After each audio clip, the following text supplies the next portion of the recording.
Hello my dear family, তোমরা সবাই কেমন আছো? আশা করছি তোমরা সবাই ভালো আছো। আমি আরেকটা নতুন ভিডিও নিয়ে চলে এসেছি তোমাদের সামনে।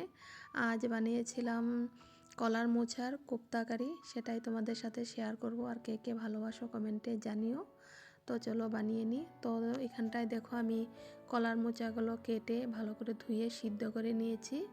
আর এখানটায় আলু নিয়েছি, বেসন নিয়েছি, বাদাম আধা ভাঙ্গা করে রেখে দিয়েছি, আর কাঁচা লঙ্কা ফালা করে রেখেছি, অল্প হিং নিয়েছি, আর এখানে পোস্ত নিয়েছি, কাজু কিশমিশ, ধনে গুঁড়ো, নুন, সাদা তিল, কাশ্মীরি লঙ্কার গুঁড়ো, কাঁচা লঙ্কা বাটা, জিরের গুঁড়ো আর টক দই। আর এখানটায় সিদ্ধ করা আলু দুটো নিয়েছিলাম, সেগুলো দিয়ে আজ বানাবো, সাথে থেকো।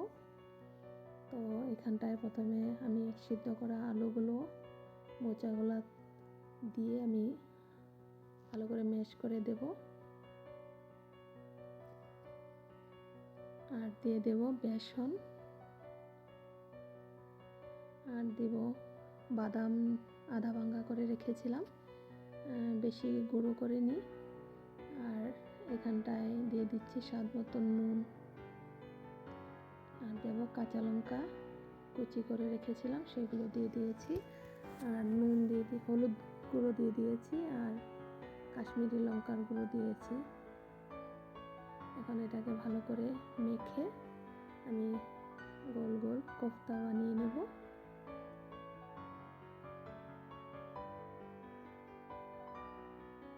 আর কলার মোচা তো এমনিও হেলথের জন্য খুব ভালো।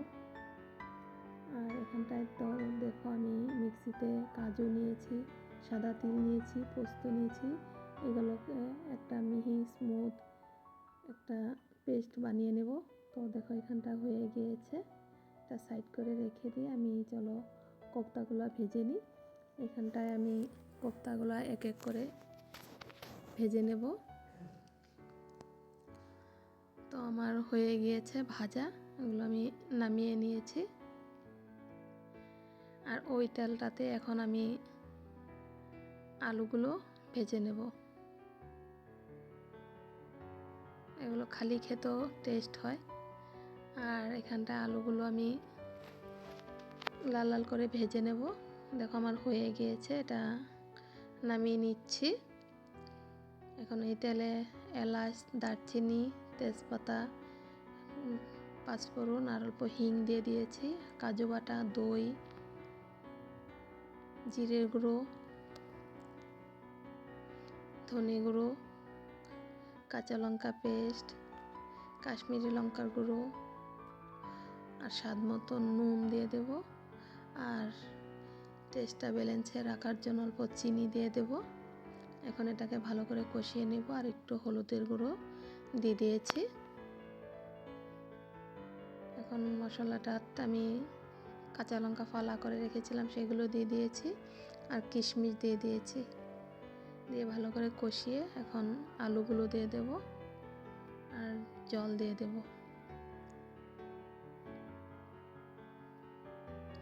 এটাতে জল আর অল্প লাগবে আমার, যেহেতু কোপ্তাটা অনেক জল টানবে, শুকিয়ে নেবে, লাস্টে শুকিয়ে যাবে। এটা ঠান্ডা হলে জলটা শুকিয়ে যাবে। আর এখানটায় কোপ্তাগুলো আমি দিয়ে দিয়েছি। আর নামানোর আগে আমি 2 চামচ ঘি দিয়েছি।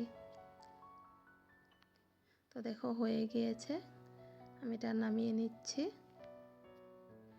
এটা আরও গ্রেভি হয়ে যাবে ঠান্ডা হওয়ার পর, এটা রুটির সাথে খেলে দারুণ লাগে। তো দেখো হয়ে গিয়েছে আমার কোফতা কারি। তোমরা এইভাবে ঘরে ট্রাই করে একবার দেখো, ভীষণ টেস্ট হয়। তাহলে এখনকার মতন আসি, সবাই ভালো থেকো, সুস্থ থেকো।